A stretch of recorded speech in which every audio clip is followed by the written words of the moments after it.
Are you new to Google Sheets, but you're so confused by all the functions? Well, have no fears. My name is Susie, and I'm the head geek in charge at Teaching Tech Academy. And in this lesson, I'm going to show you the 14 functions that every newbie should learn. So if you're ready, let's get into it. We're going to start our function journey with probably the easiest function and maybe the most used in Google Sheets, and that is sum. So just like it sounds like, we're going to add up a bunch of numbers and get the total. Okay, so let's going to start with something easy. I just have this kind of dummy data here, a couple of months, January, February, March, and some agents, maybe the real estate agents, the deals they closed, and the value of those closed deals. So what I want to do is I want to see how many deals were closed in these first 3 months. So all I need to do is, I can either do it down here, but I think I'm just going to do it up here. And I'm going to say equal and start typing in the word sum. And then I'm going to double click when it comes up here. And now it's going to ask me, what do I want to sum? And all I need to do is come over to, I'm going to start by figuring out how many deals were closed in these first 3 months. I'm going to come over to column C, and all I'm going to do is highlight all of those numbers and hit enter. And we have the number 84. So this is number of deals closed. All right? It's going to make that a color to stand out. All right, now let's find out the total value of those 84 sales. And all I need to do is go into this cell, type in equal, start typing sum, click on the helper, and I'm going to highlight all of the values in column D. And I'm going to hit enter. And I'm going to ignore the auto suggest because that's not what I'm doing right now. And it has a value of just over $6.5 million. So this is total value of sales. Okay, let's move on to SUMIF function. And in this case, what I want to do is I want to find out the total of all of Adriana's sales in the first 3 months. So that's when the SUMIF functions, because it's going to say sum if the agent is Adriana. Then I want the sum of her sales. So I'm going to type in sum if and click on that. So now it's going to ask me, what range am I looking in? I need the range of real estate agents, okay? And then what do I need to do? It's asking me for what's my criteria. Well, I need to know if this agent's name is Adriana. All I want is her sales. So I'm going to type in Adriana. And then, oops, I don't want to forget the closing quotation marks. And it says, now what am I supposed to sum? Okay, I need to know what am I supposed to add up? So I'm looking at the agents. I'm asking them to find me Adriana's. And then I want to find out what is her sales number. So I'm going to type in all of these. All right. And I'm going to hit enter to finish it off.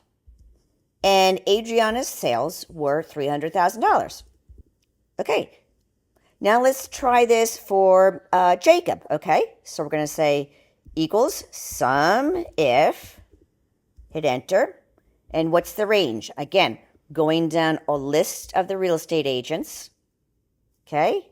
That's where I'm going to look for the criteria. And what is the criteria? Well, I'm looking for Jacob,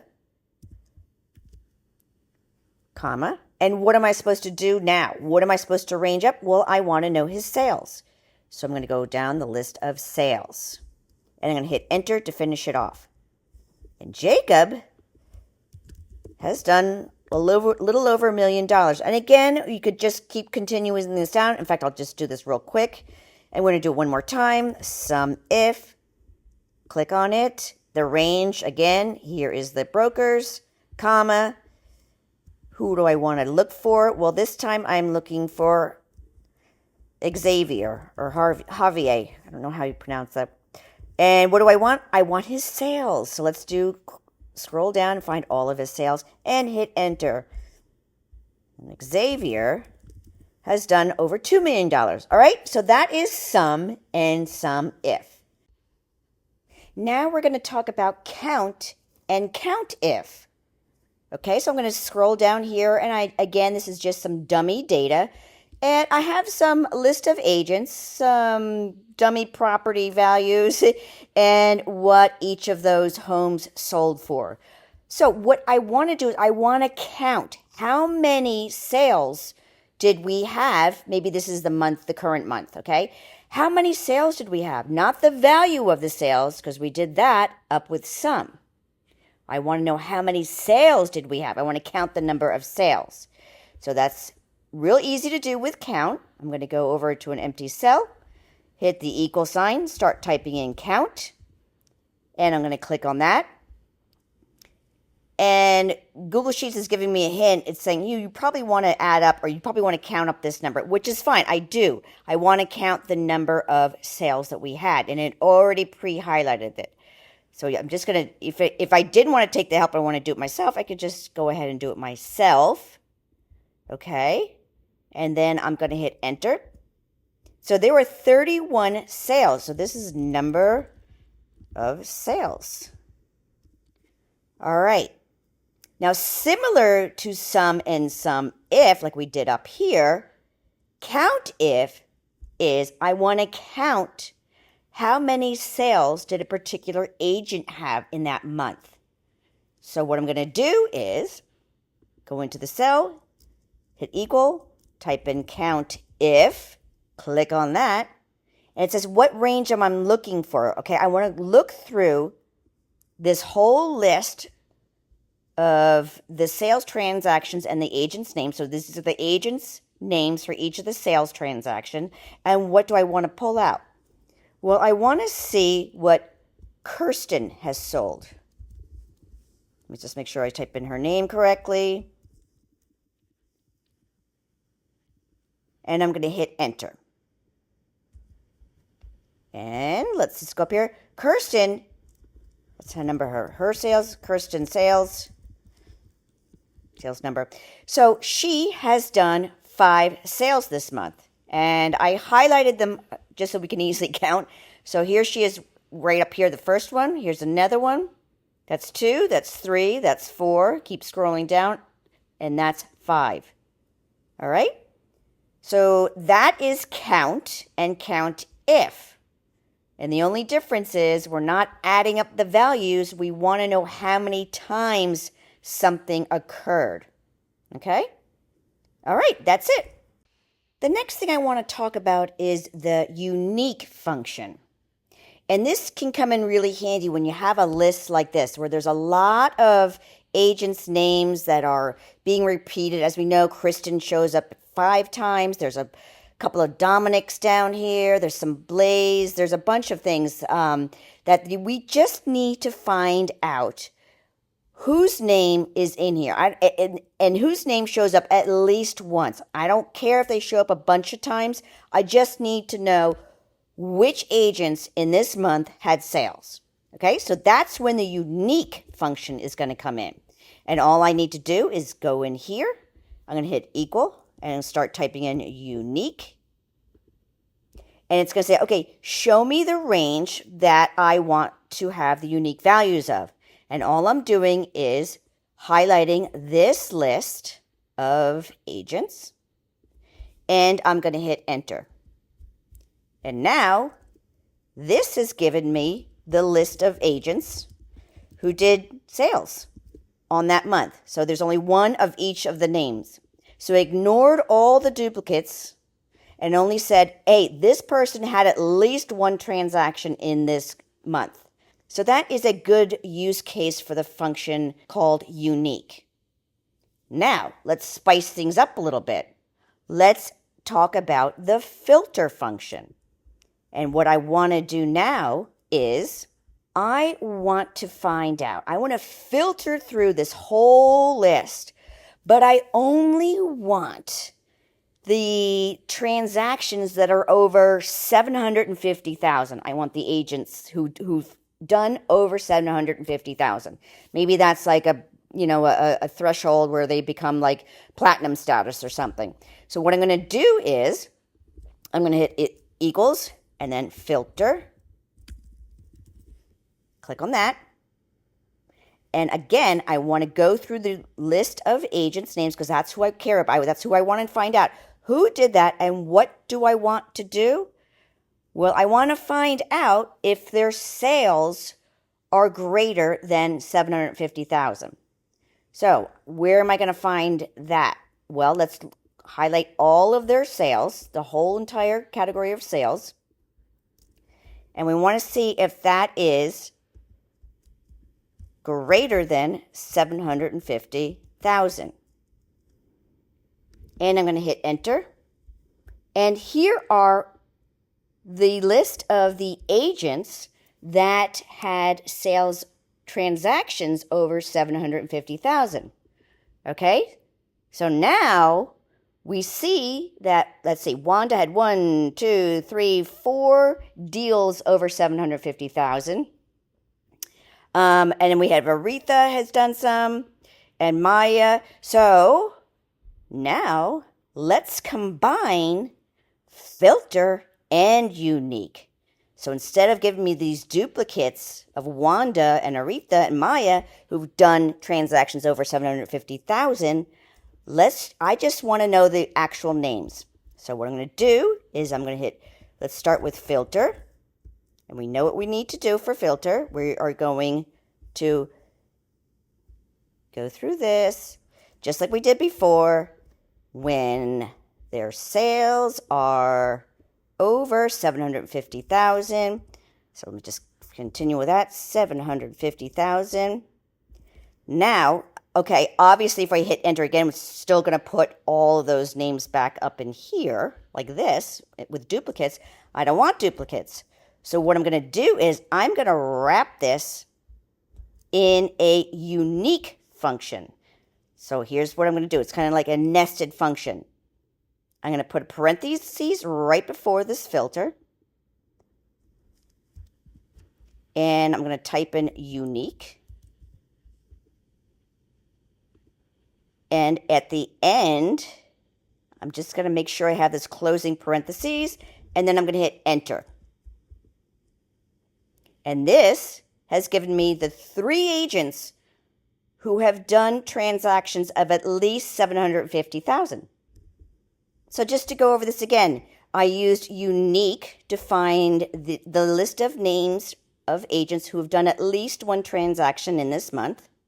And then I wanted to filter through and find out which of these agents has done $750,000 or more, and it gave me this filter. It says filtered out all the transactions of over 750, which is great. But now I want to combine this and just saying, just give me the unique people. Just give me the names of those that sold $750,000.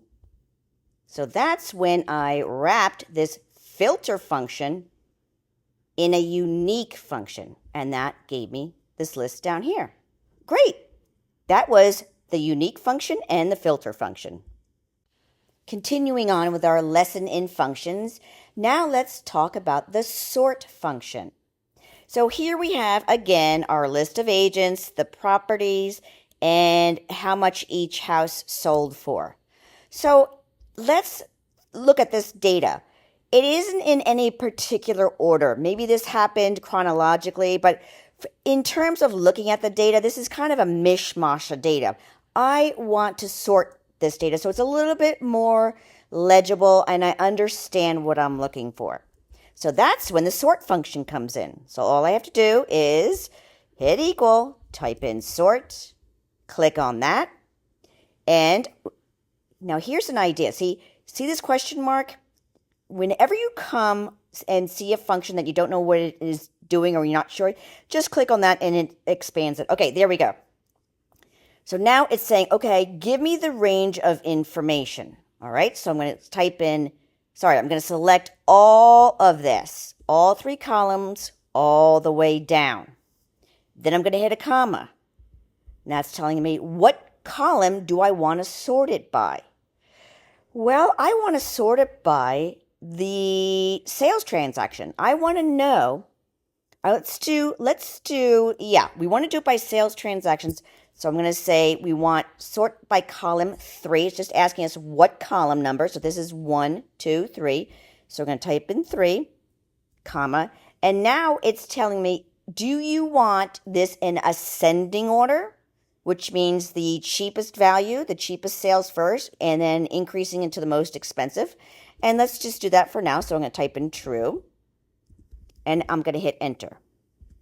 And here I have, oops, ignore all of these.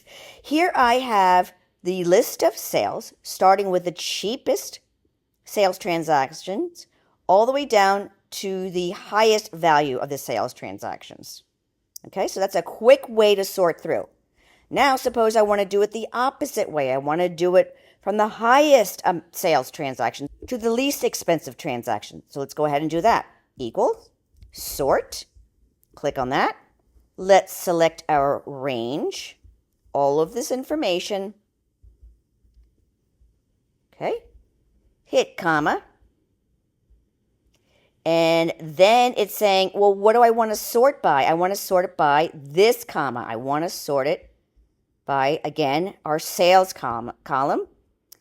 And do I want it ascending? No, I want it descending. So I'm going to say false and hit enter. And now, let me just give us some more room. It gives us a list of transactions starting with the most expensive properties and going down to the least expensive properties. Okay? So that is a great use case for the sort function. Now we're going to talk about the if function, as well as VLOOKUP and IFERROR. Now you're saying, why am I grouping these 3 functions all together? Well, stick with me and I'll show you why I'm doing this. Okay, so first let's talk about the if function. So here we have is a different set of data. This is maybe for an online store or something. And so we have the items, what they cost, the retail price, the profit, and how many are left in stock. Now, suppose I want to create something where it says, hey, if one of these items is kind of low on stock, I want something to appear that says, reorder, okay? So what I'm going to do is up in the top cell right here, I'm going to hit equals, if, and click on that. And it's telling me, what am I doing? Well, you're going to look at something, and depending on if that is true, you're going to do this. Or if it's false, you're going to do the other thing, okay? So what am I looking for? Okay, let's say I want to create a function, or I want to sort through the stock and find anything that's less than 10, I want to say reorder. So what I'm going to do now, so what is my logical expression? What am I looking to do? Well, I'm looking to see if the inventory, which is all of this in column E, is less than 10. Then I hit comma. Okay, so if it's less than 10, I want it to say reorder. If it's not less than 10, meaning it's false, I'm just going to say, just leave it blank. So what I'm going to do is just hit empty quotation marks and hit enter. Now, okay, so here is the formula in this first cell in F2. And you're saying, well, okay, well, it didn't pop up. That's because in this cell, there is no formula. So what am I doing? I need to drag this formula down. And here, it says reorder. Why? Because this number is less than 10. So let's look at that again. It is saying, in this entire group right here, if this is less than 10, write reorder in that cell, in column F. Otherwise, don't write anything, okay?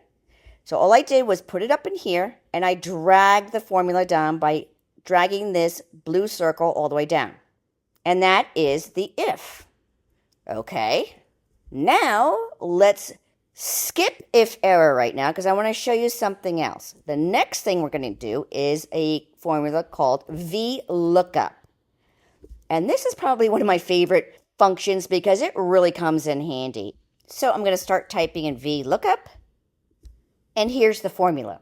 So it's going to say, all right, what am I searching for? Now, we want to find out what is our profit for jackets. So I'm going to type in for our search key, what are we looking for? We're looking for the term jackets. And I'm going to hit comma. In the range, I'm going to highlight our entire field of data and hit comma. Now it's saying to me, what do I want? Which column am I looking for the information in? Is it column 1, which is the index 1? Cost is in index 2. Retail price is in index 3. And profit is in index 4. So I'm going to hit 4. And I'm going to hit comma. The next thing it's going to say is this information sorted? Like, has it been sorted numerically? No, it's not sorted. So I'm going to say false. And then I'm going to hit enter. And here it gives us the profit margin for jackets in this entire range of data. Great. You're saying, okay, still don't understand where the if-error formula comes in with a VLOOKUP. Well, because you're going to be using VLOOKUP a lot, it's one of my favorite functions, as I've said before, you're going to need to handle some errors. So I'm going to copy and paste this formula, but before I do, if I were to go move this formula will, it starts to say, because this range isn't set as an absolute range, it will move over one. So I'm going to post a video about dynamic ranges versus absolute ranges, but for now, I'm just going to highlight the range and hit the F4 key, and that locks that in. So no matter where I go on the spreadsheet, it's always going to pull from these exact rows and columns. Okay, so now let's go back. I'm going to copy this. And I'm going to say, I'm going to paste it right here. Okay, obviously it came in as $45. But suppose I wasn't really thinking and I said coats. Okay, and I hit enter. Well, it's coming up with an NA error. It says could not find the value of coats in the VLOOKUP function. This is where the if error function is going to come in. So what we're going to do is we are going to wrap this VLOOKUP function in an if error function. And all I need to do is I can go up here to the functions bar, type in if error, open parentheses, if error, okay? If there's an error, I don't want to do anything. So after my VLOOKUP thing, because we already know that works, I hit a comma. And then I'm going to just put empty quotation marks. And I'm going to close the if error with a closing parentheses, okay? So it's an if error that's wrapped around this VLOOKUP. Now if I hit enter, nothing comes up. There is no error because I put in coats. Now, suppose you want to be a little bit more specific. Instead of just saying, oh gosh, leave that blank, just say not found. And let's see what happens. Now it says not found. Why? Because we said the word coats instead of jackets. So that is the if function, which we did up here, which is looking through a range, giving it a criteria, and then telling it what to do if that criteria is true, and what to do if it's false.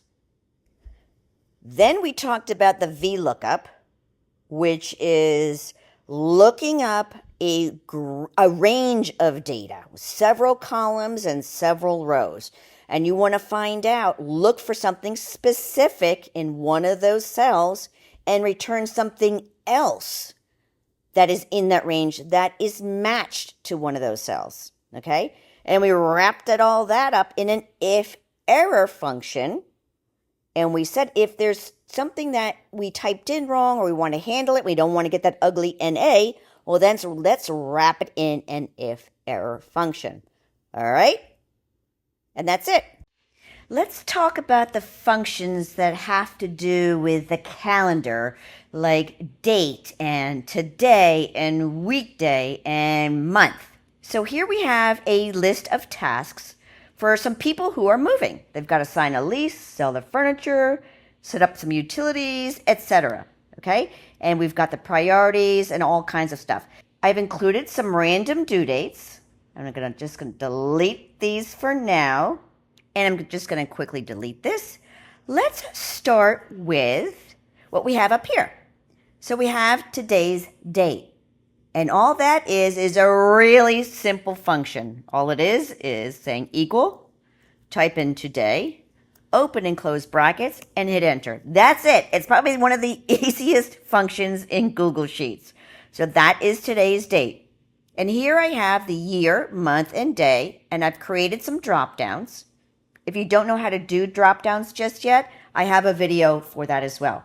So here is the year, and we've got a drop down for various years, and our month. We've got all of our 12 months, and the day of the month, from 1 all the way down to 31. Great. Sounds easy enough. Let's move on to the date function. So I'm going to start by typing in equal, date, and it converts a year, month, and day. All numbers, okay? It wants all numbers. So let's just say 2024, it's the month 09, and it is the 17th day. I'm going to hit enter, and lo and behold, shocking, it gives out 9/17/2024. Now you're thinking, okay, well, this is really stupid. It's just telling you that it is a date. Yes, but when you get into things like dynamic calendars, this is when something like this comes along and really comes into play. But for our simple purposes, I'm just introducing it to you. So date just says, oh, yes, this is a date. Now, if I were to try to do a reference to the cells and say equals date. And if I went, give me the year in this cell, then give me the month in this cell, and give me the date of the month in this cell. And now if I hit enter, there's an error. And why is there an error? Because October is not a number. And remember I told you up here, dates need to have numbers. So we need to translate this October into a month number, which is the 10th month. So how do we do that? I'm going to start by typing in equal, month, click on this. I'm going to reference this cell in B3 because the user might change the month they're working in, and I just kind of want to show you how to reference cells instead of actually hard coding in the month. So I'm going to reference the cell, which is B3, and then I'm going to say and then in quotes, I'm just going to put a number. So let's just say it's the first of the month, and then I'm going to hit enter, okay? And it comes up with the 10th month. Now, this function month, if I left out this and one, it'll give me an error. It just really needs to have a number in here. All right, so now let's check it out. If I went to March, it's the 3rd month. November is the 11th month, and let's just go back to October. Okay. So that is working. Now, with this error, I can fix this. I'm going to delete it, and I'm going to say equals date. Now I can say the year is in this cell, comma. The month is in this cell, C3, and the day of the month is in B4. Now it gives me the correct date. So here is just me typing it out, hard-coded. And here's me referencing cells where it might change. Sometimes when the date is returned, you're like, okay, well, that's great. It is the correct date, but I really want it written out October 14, 2024. And we need to do that in a text function. So I'm going to do equals text. And it says formats a number into text. Now, I need to highlight the cell I want to change from a number to text. So I'm going to click on this date, which says 10/24/2024. Hit that. And now I need to tell it what format it's coming in. So I'm going to do comma. And the format, I'm just going to put it in quotation marks. I'm going to type in between. I don't know if you can see it. MMMM. The day, comma, Y, because I want MMMM is the full month written out. The D is just the number without any leading zeros. If it's the first, second, third, up to 9. And the Y will give me the full 4-digit year. Now I'm going to hit enter. Now it says October 14th, 2024. Now let's go back up to this column, which is days until these tasks are due. So I filled out a random due dates in this column I, and I want to find out how many days left until these particular tasks are due. Well, that is super easy. All I need to do is go up here, type in enter, and I want to type in, or actually I want to reference the cell with the due date, minus, and I want to go up and reference our cell for today's date. So I'm going to type it, or actually click in there, and I'm going to hit enter. And that tells us there are 3 days left until this task is due. Now I want to copy this formula all the way down, but if I do that, it is going to mess up this cell. So I need to say we're always going to reference B1. I don't want it to move down. And this has to deal with absolute cells versus dynamic cells. And that is in another video. But for now, I'm going to hover over B1 and I'm going to hit the F4 key. And now that's going to lock it in. So I'm always going to be referenced this particular cell, B1. Now I can go over here, hover over this blue circle and drag the formula down. And there. Now we have all the days until our tasks are due.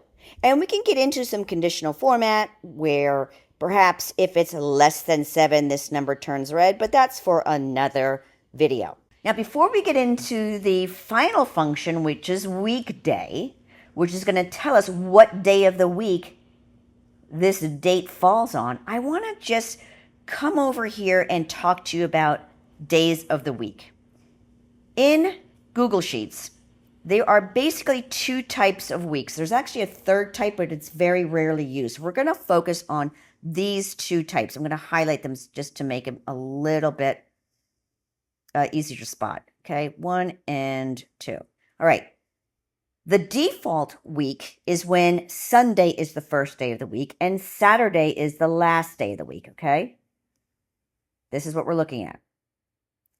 The other type is the type 2 week, where Monday is the first day of the week and Sunday is the last day of the week. So that's going to be very important when we're going to talk about the weekday function.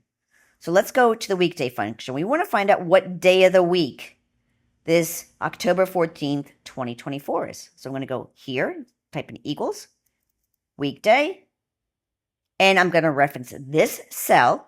So I'm going to click on that, comma, and what type week? Well, I want to do the type of week where the Sunday is the first day. Again, this is probably more advanced when you're dealing with dynamic calendars, but let's see how far we can get with this. So I'm going to hit 1, and I'm going to hit enter. Now it's telling me, oh, this is day 2 in a week that starts with a Sunday. So if I look over here, Sunday is the first, and Monday is the second. So so October 10th is a Monday. So now you might be saying to yourself, okay, well, that is of little value when I actually need to know the actual text for that day. Is it a Sunday, a Monday, or a Tuesday? Don't just give me the 2 number. Here's when the VLOOKUP formula comes along, which we just learned a little earlier, okay? So here I have something called a helper row, helper column, and this is for a VLOOKUP, and I typed in the numbers 1 through 7 next to the words Sunday through Saturday. So I'm going to look up this to find out the day, actual name of that day for 2. So I'm going to do this. I'm going to say equals VLOOKUP, and what is the search key? I'm looking for this number 2, comma, in this range. See, so I start with a 1 and go all the way down to the last Saturday, comma, and what value do I want? I want the second column, okay? So it's looking for the number 2, and with it number 2, it's going to give me the value of the cell to the right. So that is column 2. And I'm going to hit enter. So that is Monday. And that's how you convert that. Again, this is a little bit more advanced, and you'll probably get to that when you deal with dynamic calendars. But I just wanted to show you that that is how you can get all of your dates, the weekdays, and the month number. And that, my friends, is it. That is all the top functions everyone should know in learning Google Sheets. Thank you so much for listening, and if you found value in this, please don't forget to subscribe and like this video. If you have any comments or questions, I'd be happy to answer them. Just let me know. And if you'd like to see more tutorials like this, drop them down in the comments below, and I'd be happy to create them. Thank you, and happy spreadsheeting.